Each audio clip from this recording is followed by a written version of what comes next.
Prime Sports Golf back on the air. It's July 4th, so give us some credit. We're troopers. We're previewing the John Deere Classic on the 4th of July. Yeah, what's more American than a couple guys talking John Deere Classic on the 4th of July? Yeah, right. What a field we got. Is this the worst field of the year? I think it is.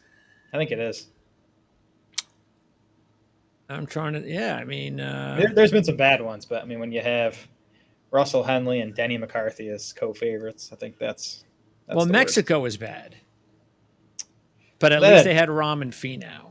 Exactly. I mean, just having those two guys alone, I think makes it stronger than this. That's probably all it was, right? It was probably the same field, except you just switched the top two. Yeah, it's probably what it was. That's probably right. Yep. Yeah, so it is what it is. They all can't. Well, I mean, as we always say, the money counts the same if we hit a winner. That is true, 100%. Now, maybe not on the one and done formula, but as far as our picks each week, 100%. And we're gonna hope to get another win here. Ricky Fowler came through last week, so that was awesome, especially for one and done. So where are you now, one and done? Come on, man, fill us in. Yeah, I'll pull it up right now. I mean, I'm in the money. What does that mean? I'm in 147th place. And how many wins do you have with that team? I think Ricky was my fourth. That's it. That's it. I mean, four. Yeah, I have 4 wins. That's right here. Yeah. Because you had what, 2 wins with the other team? I think so. Okay. I have 4 wins here. I have, I think, two of them. Yeah, I had Ricky and Kirk at the Honda, so those were lower level wins. But then I also hit Brooks at the PGA and Scheffler at the Players. Okay. So I mean, it's been a good year, but I'm still. So where would 5 put you? You think? So I mean, I just give you an idea. I mean, I have a little over 14 million total. The leader is at 26 million. So how many wins does he have? He has 7 wins. I mean, that's a lot, isn't it? The top. Yeah. Well, yeah. I think I've said when we were talking about how these one and dones work. I think it's usually like 7 or 8 wins is what you need. And 5 should get you into the top 100. Yeah, if you win 5, you're gonna make money. You're gonna get some money back, make a little profit. Well, yeah. So I mean, I'm not really in the mix to win the whole thing, but I could still, I'm sure I could still move up into the top 50. Of course you are. You got to get hot. If I hit like every winner the rest of the way, then yeah. Well, I don't know about that. We still have how many? Like 8 events to go. It's not that. Is it even that many? We have 3 playoffs. We have 3 playoffs, and then there's 7 left. 7 left. So if you win 3 of those, 7 left, and 3 of them are elevated purses. Yeah. The Open. Well, that's the thing. And then the final 2. So hit the big ones. Yeah, maybe. Exactly. Yep. And then you got a shot anyway. So yeah, Ricky, that was nice to see. Ricky coming through. Even though he didn't bogey on the final day, the fact was though that he just didn't play as well. He missed some easy birdie putts. He missed a couple of his tee game was really going haywire towards the end. I mean, he was barely holding on. I thought he seemed to be playing too conservative for most of Sunday. And then then he gets to 18 and he needs a birdie, and he kind of flipped the switch back onto attack mode, and then kept that rolling into the. I think he birdied 18 at least 3 out of the 5 times, if not 4. He definitely played that hole well. Yes, he did a good job in 18, and that was considered a tough hole. So he did a good job there. And yeah, and I don't know, maybe that's the deal with him, is that he needs to. I don't know if it's about being relaxed, what the case may be, but yeah, he's had problems, as we all know. even though I think this is the third time, I believe, in his career, he has closed the deal with the lead going into the final round. I think he's had it, though, like, I think he's missed it maybe 4 or 5 times, something like that, which isn't totally bad. Right. But still. I think as we talked about last week, if Fowler ended up winning that one, his odds would crater for the Open. I'm looking right now. He's down to 22-1 for the Open. Yeah, I noticed that too. I think you sort of missed it if you haven't bet Ricky at the Open yet. Yep. Well, we talked about that. So. Yep. It's you might. Yeah, I think if you're going to try to get money off of him, then it's parlay time. But and look, we've been saying it for over a month now that he is going to be a hot pick because of the fact that the last time they were there, he finished second. Yep. And that is not. I don't think many people know that. And I think that's one of the things. That was a while ago. Yeah, absolutely. And so I think that what's going to happen is once the week of happens and people start talking about it, that's going to be like one of the things. Hey, Ricky was second last time they were at Liverpool. Rory won it last time they were at Liverpool. That kind of thing. So he has a good links track record too. Just generally, he's done pretty well at the Open. I think he's done well at the Scottish Open, hasn't he? I haven't even. Yes, he's got a win at the Scottish Open.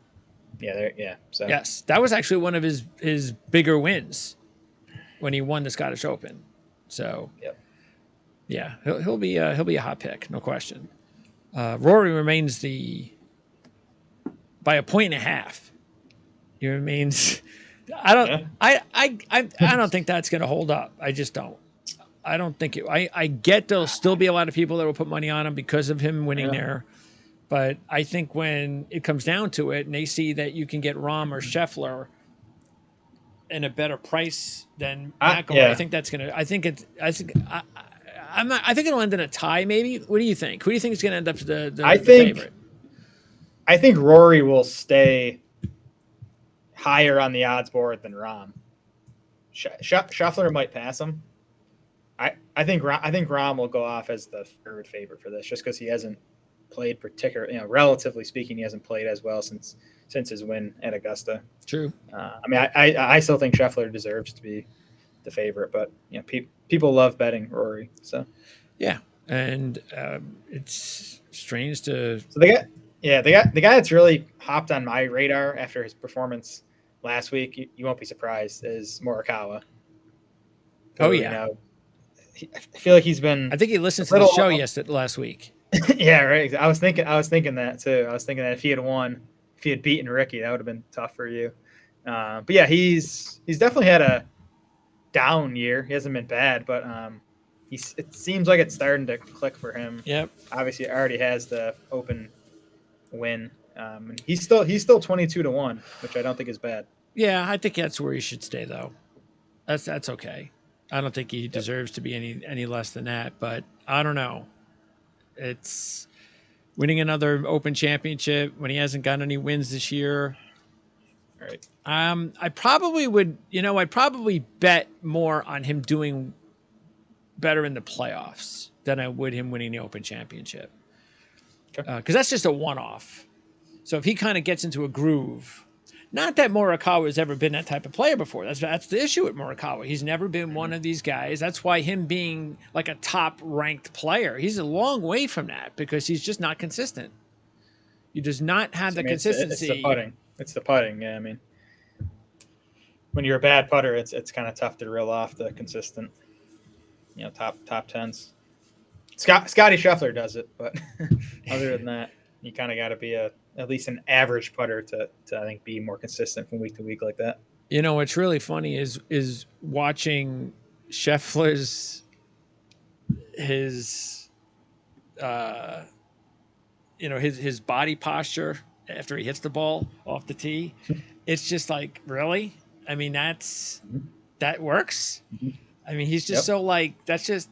but you think that maybe that does work for him, because when you do that, hundreds of thousands of different practice swings, and you've got to be like, they got the breathing, and they've got a certain way that they step up to the tee. But Scheffler, you just feel that he can't copy that swing every time. So maybe that's a benefit to him, that he kind of just has this way of doing it that it just works for him. And so if he's even a little bit out of his swing, that it probably doesn't matter.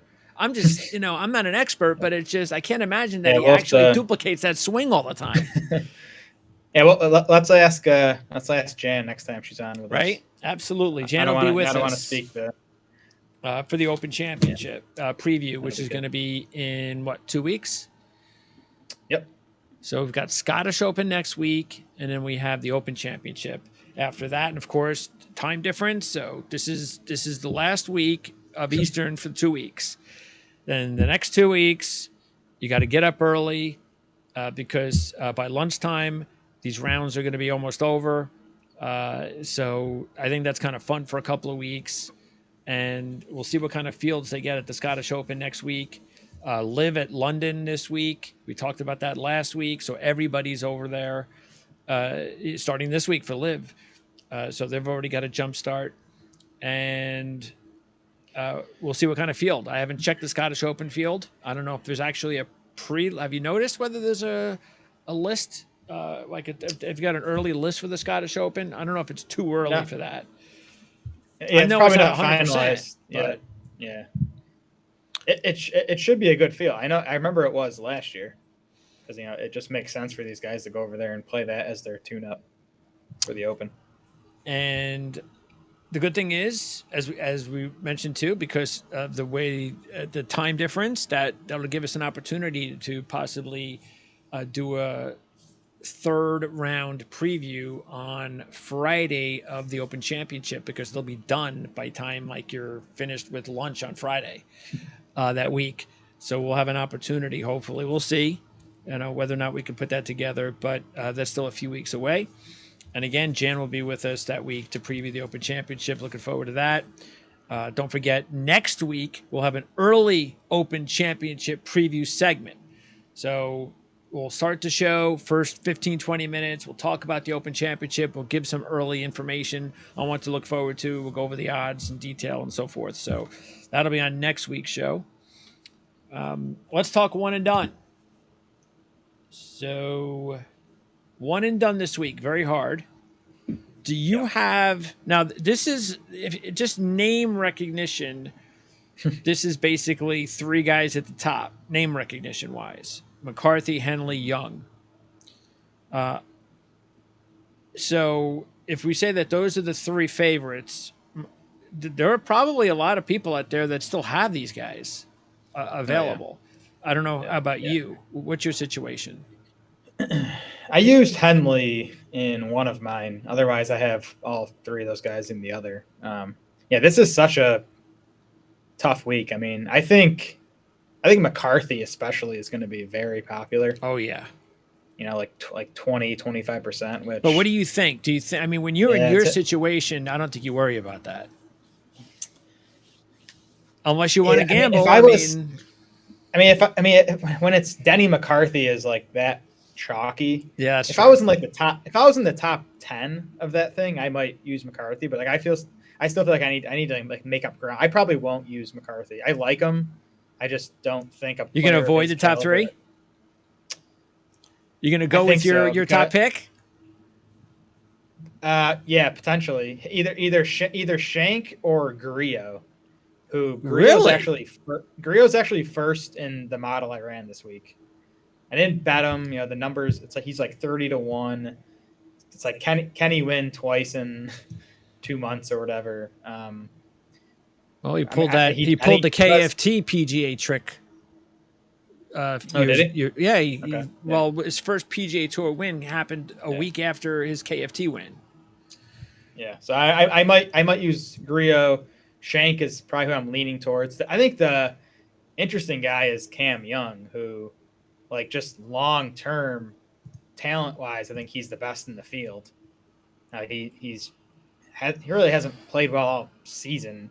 Generally he's had a few good tournaments, but and then like this course doesn't set up great for him either. I'd So rather. I I'm mean, still trying to figure out wouldn't you what to do rather with him. kind of save him just in case he gets hot? Yeah, maybe. I just think like I think I don't think he'll be popular. I think he'll be like under 10%. Yeah, I see what you're saying. And again, I think like talent wise, he might be the best player in the field. So like Cam Young's a guy if you're playing from behind, if you're in the middle of the pack and you're not in the money or whatever, I think Cam Young is interesting. The two guys that I would be looking at myself, and I already made my pick because it was my top pick this week, and it happened. And again, the two players are the two players I picked up on my fantasy team this week, Adam Hadwin and Adam Schenk. So we're on the right track, you and I, with Schenk. I already used Schenk already, so if I didn't, I would have picked him this week too. I like him a lot. Why not? The combination of the way he's playing. He's got three. He's been seventh or better in 3 out of 5 with a runner-up, and he's got 2. Take away the WD last year at this golf course. He's played 3 other times. He finished 6th, 4th, and a missed cut. It's got to be the best percentages at any golf course for Adam Schenk over his career. I would think so. I mean, it's Shank's one of those. It's like sets up so perfectly. It's like there's no way it's actually going to happen. That's kind of how I felt with Ricky last week, though, and it actually. There you happened, go. So, and it all came. And it all came together. Hadwin's a great pick too this week. His irons have been red hot for the last 4 events now. He can get super hot with the putter. The only thing working against Hadwin is, I guess his course history here is he has a couple high finishes. They were way back in 2016 and 2015. He missed the cut. At least he has positive experience. He's seen the course. Yeah, he's seen the course. He did miss the cut last year, but yep, he's got good experience here. Yeah, he's a good pick for one and done. Yeah, he's coming off the runner-up, obviously, last week. 12th at Canada not too long ago. And look, they're kicking butt this year. And if Adam Hadwin is going to win, he's running out of time. So this is a perfect position for Adam Hadwin to get another win for Canada. So, yeah, I've said it before. I've been saying it even before we did our shows together. I'm big on Hadwin. I actually expected him to be in the top 50, like maybe even a top 30 guy a couple of years ago. So I'm a little bit surprised it's taken him a little bit longer. I still believe that he could be a top 30 guy, especially when I see some of the guys on tour right now that are in the top 30, top 35. Yep. I definitely think he can be in that mix. So, yeah, those would be guys. I mentioned Grillo, who, by the way, was second last year here. Right. So, say what you want about his win, but the fact that if he had like nothing, and not that, I mean, trend-wise, I do not believe it really matters much as far as how these guys have been playing at this particular golf course. Yeah, no, I'm with that. And yeah, Grillo, I mean, he struggled his 2 starts following that win, but then he, last time out he was 15th at the Travelers. Great showing with his irons. He used to be a bad putter. He's really, for the past couple months now, he's been, above field average as a putter. Which this is another, we can get into the actual event, but it's another low scoring event. You're going to need to shoot, 20 something under. So you're definitely going to have to make birdie putts. And, Grillo again has definitely improved as a putter. Yeah, really, there's no definitive when you're taking a look at trends as far as whether you have to play good here or not. The ones that are interesting, Americans have won 14 of the last 15 John Deere Classics. There have been 5 players that have broken their maiden in the last 8 first-time winners. So if you've never won a PGA Tour event, this is a good week. The last 10 first-time winners had an average world ranking of 128. And only 2 of the last 8 first-time winners ranked inside the top 50. And 1 of the last 8 first-time winners ranked inside the top 90. So you're talking about guys at 115, 120, 133, 144. Even last year, Poston was 99. and 473. So this is a week where you're going to look for guys like Adam Schenk, even because he's never won a PGA Tour event, even though his ranking is 51. But that's okay. I'm not too worried about that. Not like we have to pick guys that are all over 100 in the world ranking. We're not going to go crazy there. By the way, I have your stats up. So you've got the course history as usual. This week, you're going with top 10 in birdies or better gained over the last 3 months. And is that just because this is going to be a birdie fest? Yes, exactly. I think you want guys that, make a bunch of birdies. The reason that this birdies are better gained stat is cool because it's not just looking at the raw number of birdies and eagles you've made. It's comparing that number to the fields you play in, right? So some guy who just plays on these easy courses won't necessarily shoot up that leaderboard. It's looking at how many birdies are better you make compared to the guys you're playing against. And Eric Cole leads that list. Emiliano Grillo is second on that list. You'll see a few other guys that I bet are on this list. But I definitely think that's something you want to be looking at this week. Yeah, we have some. I mean, I'll tell you right now that list, that top 10. I mean, I think the only guys that I would remove from there would be, that I would not even put money on would be Piercy or Gordon. I would put money on anybody else in that list. So agreed. Yeah, it's a good list to work off of. Let's see. Oh, I want to remind everybody too that we starting now, and I'm going to put a link in the description area. We have a Discord community that I've been hinting at for the past few weeks on this show and other shows. So we're going to provide the link, and anybody can join. Obviously, you just open up a Discord account with the link. If you need to download it, you download it, and it's going to be an opportunity for us to. I mean, Jared and I will use it to kind of like normally we would text each other about comments and things of that nature, but we're not going to use that. We'll use the Discord community, and Jared and I will have a little banter back and forth every once in a while.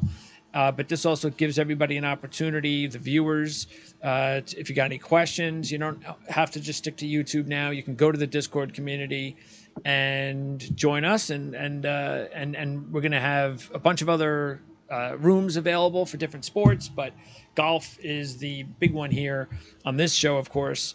And we just want to remind everybody about that opportunity that you're going to have available in the description area starting tonight. So, all right, let's go ahead and get into this. Let's just talk about these top 3 guys now just for this week. McCarthy, Henley, Young. Based on the fact that Young is just not playing well, it's kind of easy to say that, okay, I would take Henley or McCarthy. And I haven't looked in the last few hours, but the odds were Henley the favorite at 14, McCarthy 16. I don't think that's a big deal, and I say that because we've talked about this before. And this is why I don't have a problem skipping these guys this week.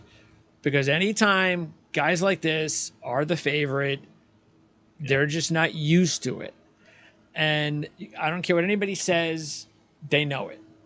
And so they know that they're now the ones that are looked at as, I'm supposed to win. I'm the favorite. And that's pressure on guys that just aren't used to it and don't have a lot of wins. McCarthy doesn't even have a W on the PGA Tour, right. and he's basically almost a favorite here. So that's what makes it a little bit easier for me to ignore these guys. But you can understand why they would be tempting to take, because McCarthy was 6th last year here. He's as hot as he's ever been. He might have 2 wins if you play a little better at the end of some of these events. That's how well he's played recently. And Henley, runner-up in 2019, 30th or better in all 3, and he's on a string of 8 top 20s in his last 9. So both of these guys are where they are for a reason. And Henley at least did just win back in November. And yeah, they're both playing well. They both have, course history. It's a good course for both of them, right? Because neither guy's a long hitter, but they're good iron players, and McCarthy especially is an excellent putter. So like if you made me pick between those two, I'd pick McCarthy. I just think he really seems like he's close to a win. You know, he's kind of knocking on the doorstep. I saw Cam Young at 20-1. I think it was on FanDuel, and it He's made me think 18 about to it. 1 at Bovota. Yeah, I mean, I won't get to him, but you know, if he ends up winning Sunday, I'm going to look back and feel kind of stupid not betting Cam Young at 20-1. But again, I do think he's the most talented player in this field. He's just not playing well right now. I mean, look, the bottom line is that if you look at it, no top 30s in his last 7, and he's only been a full-time PGA Tour player for less than 2 years. This is the worst run of his PGA Tour career. So it is, no matter what the field is, he's still one of the top picks this week, even though the odds are 18 or 20. So, yeah, it's just not the week to take him. And I tell you what, though, he's got to get off to a good start if he has any chance. Yeah, it's for me. It's really just comes down to the putting with Cam Young, because like the off the tee and the approach numbers, that they're not as good as they were when he was playing really well last year. But they're still fine. It's just he literally hasn't had like a good putting week since last July. Oh, Is the last time he like gained more than a stroke putting, and you're gonna have to, I think, gain more than a stroke putting to win this event. I'm gonna go ahead and post up the picks now as we get ready to. Where's your picks? There they are. Okay. All right. So just want to make sure I rushed this stuff. All right. The next group, this is the better group because I want to talk about these next 3 guys because we have all 3 of them. We've already talked about 2 of them. Shank is your top pick. Hadwin's my top pick, and I'll let you. I'm going to let you guess who my second pick is here. Eric Cole. Yes, he is. I know that'd be kind of easy for you. Yeah, he was definitely on my radar for sure. So we told you about Shank and Hadwin. So Cole missed the cut here in his only appearance. Don't care about that. He's a much better player than he was. Keep this in mind. Last year, he started the year, and this is going to be this is something on this type of field because there's a lot of guys that we have not talked a lot about backstory. So there's a lot of this kind of information, backstory stuff we're going to get to today. So Cole began last year 809th in the world. He ended at 388th. He's now 74th. So he has climbed over 700 ranking points since the beginning of 2022. The runner-up at Honda helped him a lot earlier this year. That's when we first really started taking notice. And he's in a run of 6 top 25s in his last 9 with 2 top 10s and 1 top 5. Plus, you're getting in this field, I think you're getting a generous 35 to 1. Yeah, I think it's fair for sure. I mean, it still even for me, like betting Shank at 28 to 1 or 30 to 1 it just felt kind of gross. It's like Adam, but you gotta it's relative to the field they're playing in, and I do think 30 35 to 1 anywhere in there is a fair range for Cole. He's been the best player in this field over the last 2 months. If you look at strokes gained total in this field, Eric Cole's number 1, and again, he's number 1 on that birdie or better gain list. All right, so then did it not floor you? A couple of these odds yesterday, I was like, you got to be kidding me. And the obvious one, now it has gone up to 28 to 1. Maybe it's gone up even higher. But I don't care how good this. He's good. I know, I get it. But come on. I mean, this Ludwig Aberg dude, who is the world amateur champ, former world number 1 amateur champ. We understand how talented he is. He's made all 5 cuts on the PGA Tour this year with 3 top 25s. But he was the 4th choice on Monday morning. He still is. He's tied with Hadwin now. I mean, honestly, I keep saying that Cam Young is the most talented player in this field. We could be sitting here a year from now, and Aberg we could say he was the most talented player. And Young still hasn't won yet.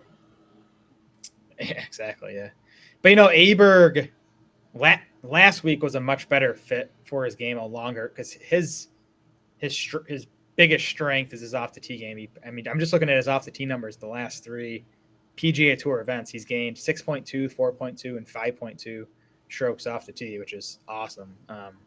So this isn't the best course for him, I don't think, because it's not a driver heavy long course. Okay.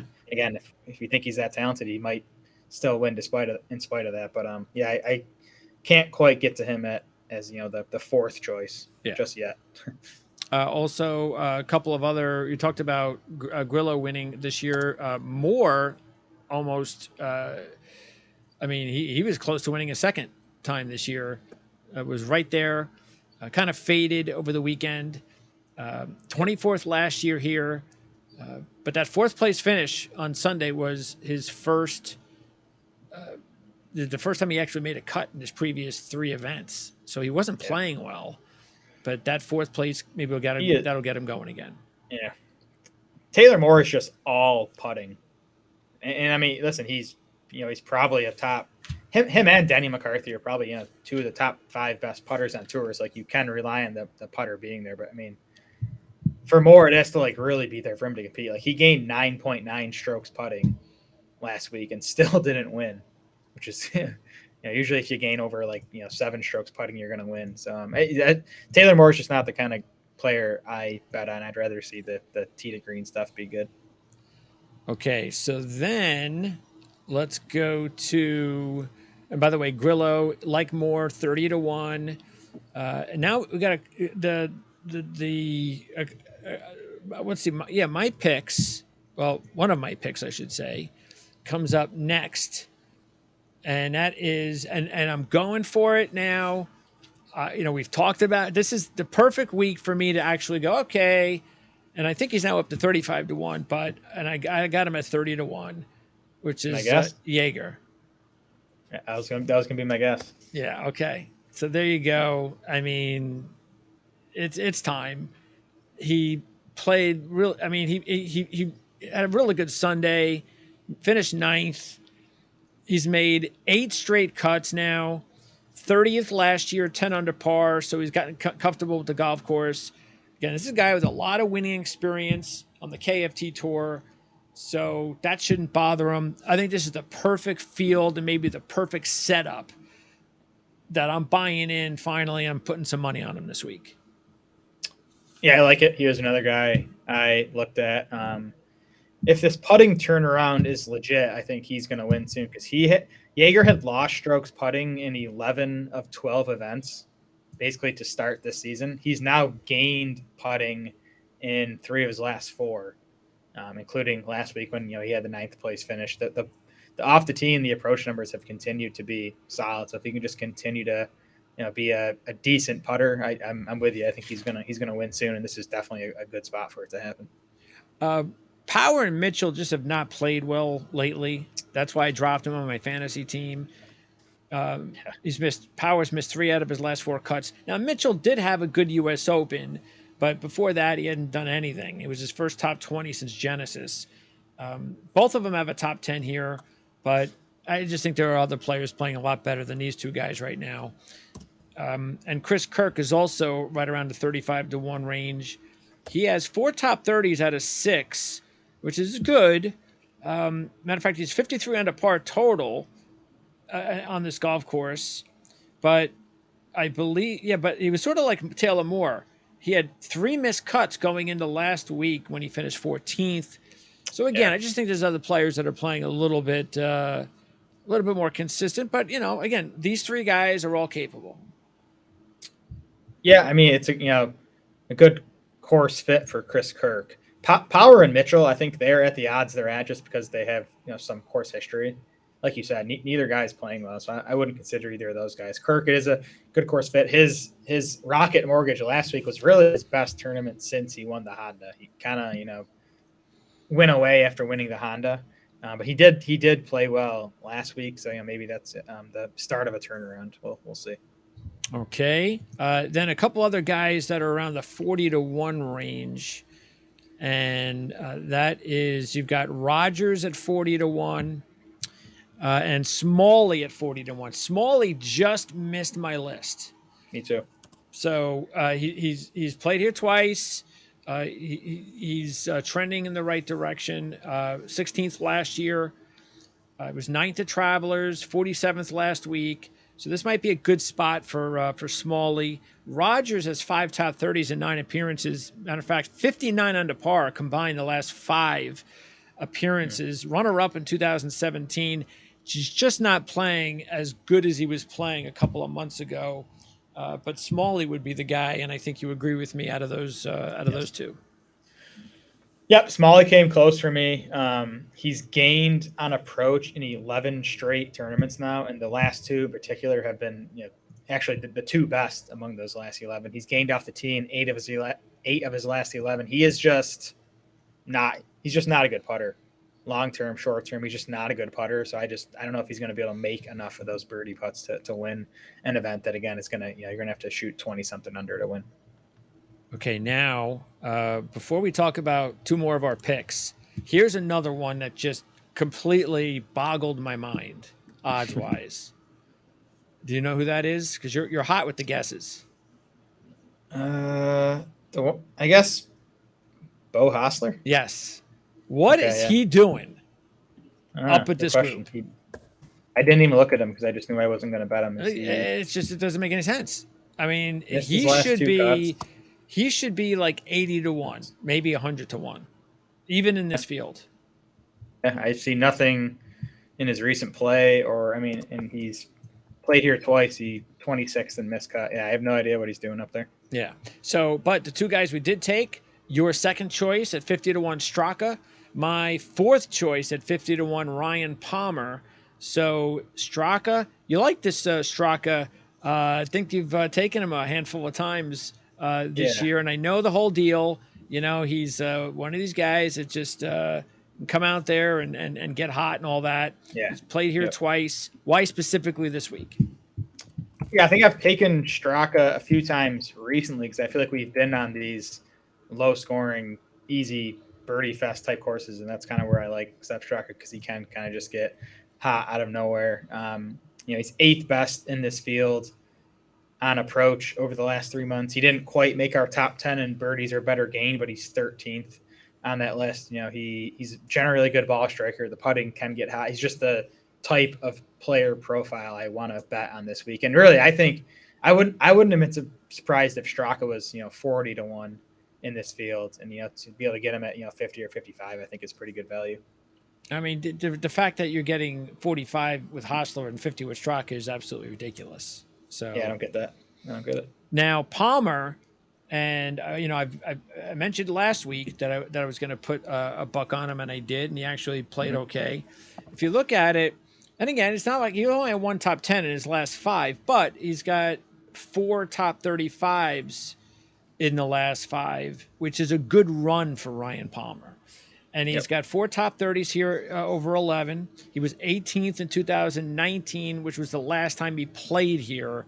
So I just think, you know what? He hasn't won in a long time. He's playing okay, considering, as I said, this is as good as the little stretches he's played. And if he's going to win anytime in the next, who knows, this would be a perfect opportunity because he's not going to. I think what happens is he'll get into these situations where he plays well, but he's going up against Scotty Scheffler, or he's going up, he's going up against guys that are just too good for him. But that's not going to be the case this week. If he finds himself in contention, I don't think that's going to be an issue. But I think as long as he puts himself in position again, he might have a shot. Yeah, Palmer, 11th best in this field, strokes gained off the tee over the last 3 months, 12th best in this field on approach. He's basically like an old version of Alex Smalley, where the ball striking is awesome. Just he's never been a good putter, so you're kind of hoping he can just have a good week on the greens. And if he does, like again, the ball striking has been plenty good enough for him to win an event like this. Okay, now we got 3 guys between us at 60-1. You have 2. And matter of fact, I was seriously considering both of them, Lucas Glover and Dylan Wu. And I have Chez Reavie because I'm going to just keep going to Reavie because he's still playing well. Because just start with Reavie because if you look at it, there's just no reason for me not to go with him again. He's doesn't have a great course history here. 3 top 20s out of 10, fifth in 2011. That was his best. But in his last 3, all top 30s, including that final round. What was that? Travelers, I believe. Yes, I think so. The Keegan Bradley win. Yep. Because if you look at it again, and this is what I mentioned about a month or two ago before Revy got hot, is that this is the time of year he played really well last year. Right, and keep in mind he won the Barracuda last year, which is coming up. So the timing seems about right with Revy. And let's keep that in mind too, which we haven't talked much about, is in the next 2 weeks, you're going to have 2. What would you call it? Tournaments. Alternate Tournaments. Fields. You've got the Barracuda, and what's the other one? I don't know what's the week of the Open. I think it begins with a B too. Barracuda. Oh, it's Barbasol. Yeah, and matter of fact, we even get points on our fantasy teams for that. So because there'll be a decent field. Matter of fact, there'll be a lot of guys in this field that are going to be in that event next week. In the next 2 weeks. Same field, probably. Yep. Yeah. So anyway, that's why Revy. Now, I was right. I'm right with you with Wu and Glover, because Wu started the year 550th in the world. He's now 235. That shows you how well he's playing.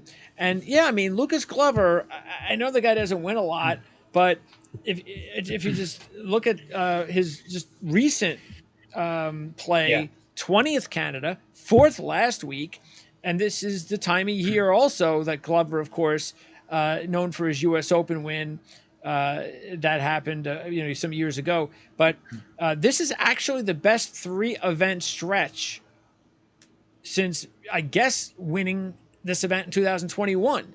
So right. Yeah, this is I'm with you. I think if there's a time to take Lucas Glover, maybe this is a good week to do it. Yeah, former winner here, like you said, second in our course history rankings over the last 5 years. And why Glover's really interesting is the approach play especially has been really solid since beginning of April, including 2 of his last 3 events. The approach play has been awesome. He gained 6.1 strokes at Rocket Mortgage. He gained 4.8 strokes on approach at the RBC Canadian.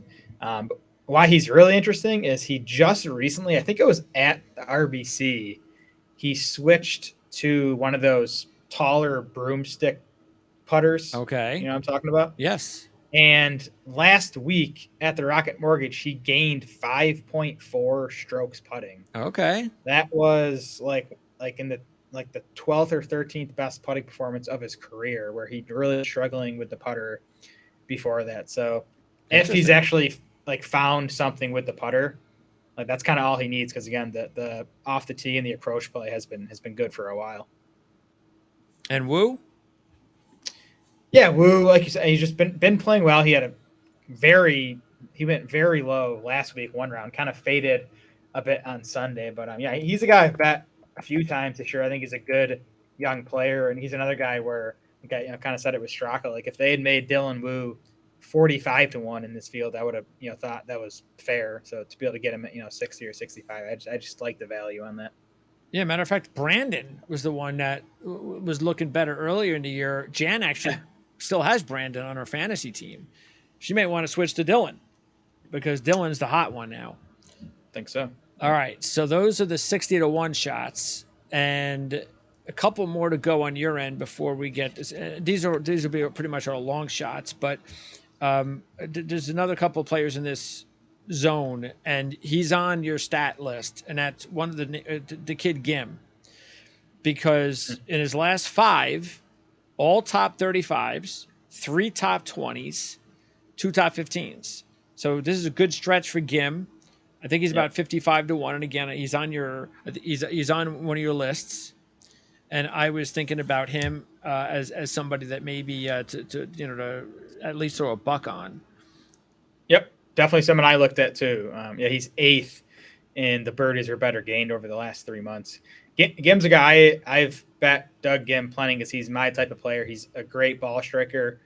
Putting kind of comes and goes. Usually it goes. But he's actually on a pretty good stretch putting wise. He's gained putting in 5 of his last 8 events. Okay. So I think that's why you've seen him have these, top 20 results. Because if he can have weeks where he is just an okay putter, the approach play especially is usually good enough. So yeah, I definitely considered Doug Gim. Just didn't quite get to him because again, it's tough to fully trust his putting. Trust him to make enough putts to win this. And by the way, and we said last week, if he has another bad week, we'll jump off of him, and he did. Mark Hubbard. Correct. But I hope he doesn't win this week. Well, that's what I was about to say. If he gets off to a good start, keep an eye on him for live betting. Of course, I wouldn't want him to shoot a 62 on Thursday and him go down to 8-1 because forget that. But if he gets off to a good enough start where you're still getting 30-1 and he's in the top 20 after day one, then you might want to consider him because we were both looking his way over the past few weeks. So, and he's on your stats. He's still what? He's on your stat top 10 too. Yeah, exactly. And he's still 5th in my model for the week, which does take into account recent play. But Hubbard has now lost strokes on approach in 3 straight, and he's lost strokes off the tee in 3 straight. He lost strokes on approach last week for the first time since April. So it kind of looks like his hot stretch there is coming to an end. So I'm getting off him. I hope it doesn't burn me. All right, now another one of your picks, and I talked about it last week. Yes. And you went ahead, and I was thinking about him as well this week. So you took him, and that's Callum Tarren. And if you look at him, started last year at 489th in the world. He ended the year at 165. That's after a runner-up at the RSM. And that ended the year, by the way, for him. But he also had a 6th-place finish earlier that year in this event. And he's trending in the right direction over his last 3. And, you're getting a good number at 70-1. Callum Tarren led the field last week, strokes gained tee to green. Wow. He lost 8 strokes putting, which was easily the worst putting event of his career. But he led the field. Like, I'll take the guy who led the field in strokes gained tee to green at 80-1, especially in this field any day of the week. Like, let's just hope he has a decent putting week. And also, you are going right back again, which I have no problem with, and that's Carson Young. And Carson Young will play here for the first time. He didn't have a great week last week, but he's still, at least he made the cut. That's something. So why did you decide to go back to him as your official long shot? Yeah, I just think it's what is he, 90-1 or whatever? Is he down to 80? Even at 80, I like him. Just a good iron player and a good putter. A lot of guys I bet aren't good putters. Carson's actually a good putter. He's gained strokes putting in 9 straight events now. He's gained strokes on approach in 8 of the last 9. He's one of those guys that doesn't, or at least so far, hasn't had like the spike weeks you kind of need to win. But I don't know, if he keeps just putting together like solid weeks, both on approach and putting, hopefully just one of those gets super hot one of these weeks and he can win. I think he's worth betting at 90-1. Yeah, because there are a couple players like Tarren, Young, and for me, Jaeger, and a couple of my picks we'll get to, and they haven't been like there Sunday in contention. And will that be an issue? But again, it's definitely something that happens quite a bit on the PGA Tour. You come from nowhere and you're able to win, and he's definitely not exactly coming from nowhere the way he's been playing. Okay, so I'll just conclude my 2 long shots, and then we'll get to the rest of the field. So my 230-1 shots, I am going to go with Carl Juan, and how did you say you pronounce the South African again? MJ, because I picked him. MJ Duffy. MJ Duffy. Yep. So we're gonna go Juan and Duffy, and just look at Duffy once again. Overall, he started last year 917th in the world, ended it at 149th, and that was on a KFT tour. But last year on that tour, he had 7 top 10s, 5 top 5s, and 2 runner-ups. This year, he's now trending perfectly again. I took him a couple months ago because he was trending at the time. He's back to trending in the right direction. 24th last week. And for Juan, and we've never mentioned his name on the show before, but Carl Juan, watching him last week, I was just intrigued. I think he's got some game. If you look at it, he was 14th last week, 18th at Canada. Last year, playing in the KFT Tour, started the year 370th, ended at 118. He had 9 top 10s, 7 top 5s, 3 runner-ups, and a KFT win, all in the same year. That's a very good year for Carl Juan, and he's playing the best golf he's ever played on the PGA Tour in 2 of his last 3. I like the Carl Yuan pick. I looked at him because he has kind of popped onto the radar recently. 2 long shots I didn't quite bet, but I looked at, or at least one of them I looked at. Justin Lauer I looked at. Okay. He's just a really good putter, short and long term. He's got 2 top 25s in his last 3. Right, because he always putts well, but the ball striking these last 3 weeks, especially on approach, has been one of the better stretches of his pretty short career so far. So if he's found something, he's interesting. Super long shot, 250 to 1. This Michael Thor Bjornsson. Okay. Real young kid. He has 7 PGA Tour starts, but he came 4th at the Travelers last year. Yeah, we remember that one. Which is I think a good comp course, pretty similar in terms of grass and distance, and you got to go low on it. So he's definitely not as talented as Aberg, but similar young guy with not many PGA Tour starts. But at least you're getting Thor Bjornsson at 250 to 1 and not 28 to 1. That's true. How about, and he's on I believe I saw him on your rankings. I'm putting a couple of bucks on him. How about this Marty Dew? Yeah, he's 3 KFT wins over the last couple months. Yep, he's trending in the right direction. 17th last week. He was 5th at the Byron Nelson a couple of months ago. So I think he's intriguing at that number. He's down to 150 now. Mm-hmm.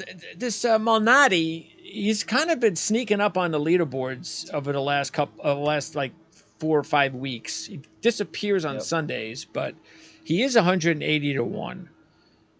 So he kind of intrigues me for a buck. Yep. He's all putting. Malnati is. So does Chesson Hadley. I mentioned him last week for a buck, and again he played well enough. He's got he's had 3 decent results. 10th last year here, 24 under par combined the last 2 years on this golf course. So I think he's worth a buck for me. And who's also worth a buck? Why not? I'm going to throw a buck on at 150 to 1, Zach Johnson. Look at Zach. Zach was 399th in the world in January. He's down to 223 now. I'm just making the cut based on how poorly he was playing is a good sign, which he's done the last 2. And this is one of his best golf courses. I mean, when he was in the prime of his career, this was, he was one of the favorites every year he played here. So he's got 7 top 5s at this golf course. Yeah, if Zach Johnson's going to win again, it's going to be on a course like this, in an event like this. So now, here's another strange Monday odds take, even though the odds have gone up, which they should. But Peter Cust being 70 to 1 on Monday morning. It's like, come on, would you stop? The guy. I hadn't heard of him until last week, honestly. That's because he just. It's not like he can't qualify. That's why he's not like he's playing on the KFT Tour. Even he doesn't qualify. He was now. Look, granted, he was 1,700 in the world last August. He's down to 371 now because he's got 3 top 15s in his last 6, including the 4th place finish last week. So that's really good. But it's still, we're talking about winning an event. So I'm glad the odds have gone up to where they should be. They're over 100 to 1 now. But it's a nice story. Where does he play in Europe? Where does he play? He doesn't play. I don't know what he does. He qualifies. I don't know what happens when he doesn't qualify. Okay. He must be playing on one of those other weird tours or something. Mm-hmm. Right. But it doesn't count wherever he plays. Yep. Yeah, I don't have anything valuable to add on Peter Quest. No. So that's definitely not somebody that I would look. Again, I think it's a nice story, but your Batia, your kid Batia is playing this week. Yeah, he's not playing too well. He's playing okay. Just as usual, he just can't putt either. I've noticed with Batia, he has had his best results on these coastal courses and that Paspalum grass that we've talked about, like Mexico Open, Puerto Rico Open. That's where he plays well. So I'll be on him again next year when we get back to those events in the fall. By the way, if any of our viewers know where Peter Cuse plays, let us know. Matter of fact, you can let us know on YouTube or Discord. And Ryan Moore. We have not talked about Ryan Moore for a couple of years. He's 180 to 1. He's up to 395th in the world. This is a very good golf course for Ryan Moore. Runner-up in 21, won it in 16. He was 7th at Pebble earlier this year, 64th last week, but boy, his game, and I tell you, I kind of know where Ryan Moore's game might have fallen apart. I remember, I don't know the name of the event, but there was an event, and he was in the mix, and it was one of those very strange decisions where he needed to eagle a par 5 18 to win, and he decided to lay up. And it was a very, it's like, all right, I know you're not like the most powerful golfer in the world, but you've got to go for it. You have to. Yeah. And when he didn't do that, that was just really, I don't know. I'm not saying that that's the reason why he hasn't been the same golfer anymore, but that was a few years back. But yeah, he hasn't been very good the last couple of years.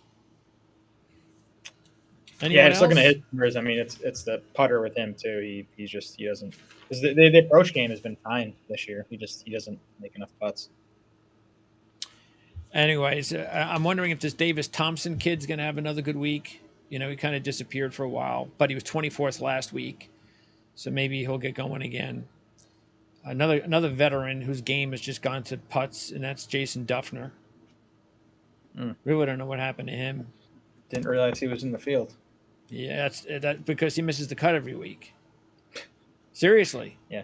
I think he's missed like 20 straight cuts or something. Oh, he's missed. He made the cut at the RBC Canadian, came in 52nd. Okay.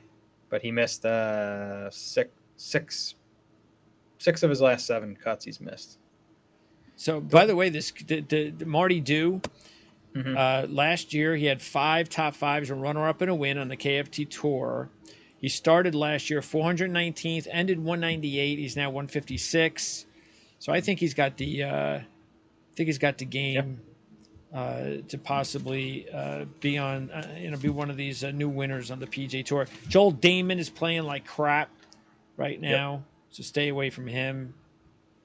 And I was actually surprised to see Nick Hardy at 70 to 1. I don't really think he's doing much. He's had a pretty disappointing season. Yeah, the one other guy I'm looking at that kind of pops up high in the numbers I ran this week is that Grayson Sigg. Okay, is he playing a little bit better? Yeah, he is. He is. He came 19th at the Travelers. He was 56th last week, but that was mostly just a really poor putting week.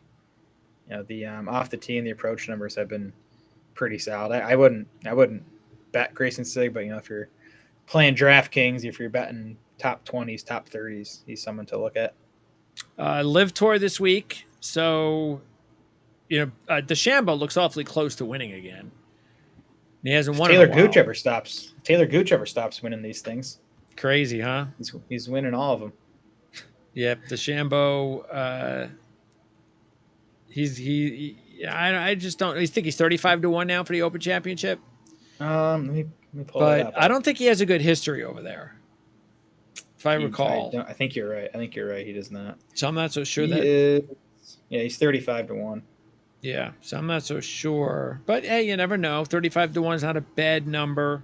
And if he wins this week, Gooch is 100-1. Yeah, but the problem is he's like, he doesn't play well in the majors. 100-1 might be worth a shot. Yep. Kokrak and Tringali are actually playing pretty well. They're getting close to winning. They've been, especially Tringali. Tringali's been very consistent on the Live Tour, but he doesn't have enough like top 5s or top 10s. But he's got a whole bunch of top 20s. They're both 150 for the Open. And then you've got. Is there another major this week for the LPGA Tour? Yeah, they're playing Pebble Beach. Pebble! Wow. Which will be cool just to see. Back to back. Nice schedule. Yeah. Right. Yeah. And then next week again, it's the Scottish Open. So back to back, we get to wake up early in the morning for 4 days and watch golf. Love it. Love it. Love it. And we'll talk about the Scottish Open next week. Don't forget, we are going to do an early preview of the Open Championship next week as well. So stay tuned for that. And then in a couple of weeks, Jan Stevenson will join us on a Monday afternoon. I guess we'll have more of a specific timetable on that, but I believe we're going to do an afternoon on especially since it's the Open Championship week. Everything is early, so maybe we'll be early for that week. And even though this is going up on a Tuesday night, I guess it's good that we're up on Tuesday night anyway, since it's 4th of July. So hope everybody appreciates that, and I hope you're able to take a lot of this information that we provided for you today and put it to good use. So, Jared, appreciate it. Can't wait to talk fantasy football soon. Yes, looking forward to that, and good luck this week. Make it 2 in a row for you. Let's try to get a streak going. You too, man. Let's try to get a one and done streak going. So nice. Who's going to be your pick? I'll probably end up going with Shank. All right. Well, let everybody know on Discord. Will do. Because that'll be a new way for us to keep everybody involved with what we're doing. So yeah, we'll talk to everybody again next week. Jared, appreciate it. All right. Thanks, Greg.